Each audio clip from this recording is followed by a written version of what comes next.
Now, all of a sudden, we're going to use a vulnerable group of people in the trans community to be like, oh, well, we're just protecting women's sports and we care so much about it. Yes, they're going after trans people in sports and they're using this as a wedge issue because we love sports and, you know, we don't want our little girls to be unsafe in sports. And it's like, unsafe from who? And really, what we're attacking women. We're saying, if you look like this as a woman, you can play. If you look like this as a woman, there's a bill in Washington happening right now that's going to require all girls, just like full stop, to go through a sex test. They don't like women in sports because it helps us with confidence and power. And we see so many women in the C-suite played elite level sports. Yes. It's just great for you physically and all of it, but it's an attack on women in society. I find it ironic that Megan Rapinoe is suddenly a passionate activist for transgender rights in sports. You see, Meg is what the cool kids are now calling a grifter.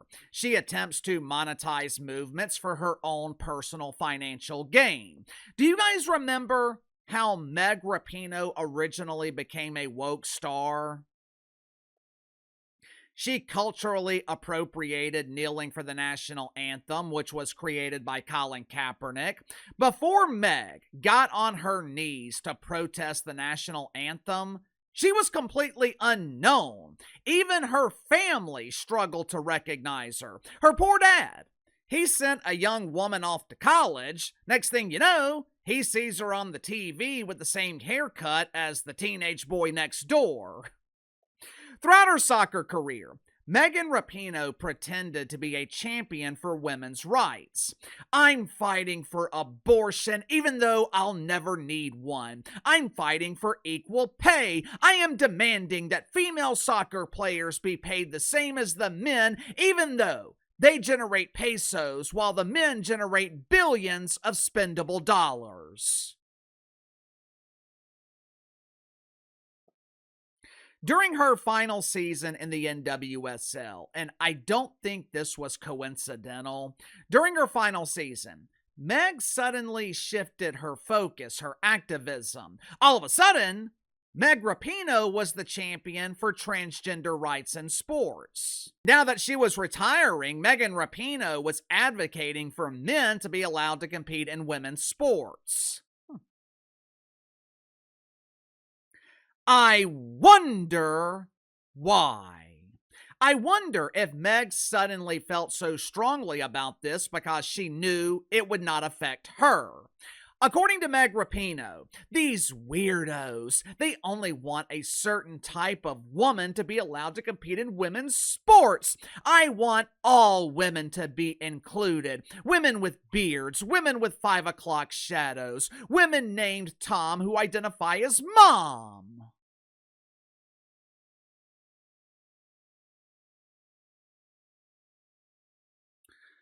Megan Rapinoe is right.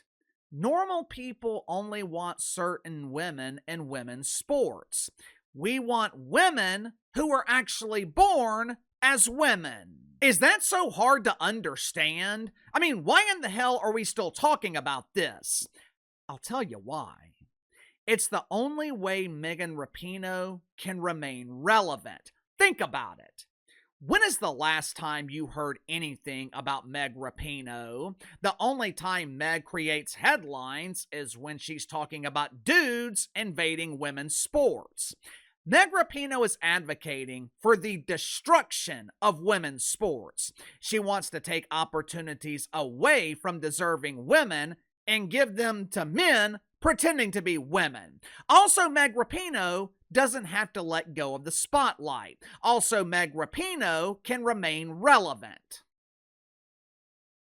Me personally, I wish Megan Rapinoe would just go away, but I remember telling you guys when she was retiring, she would not stop.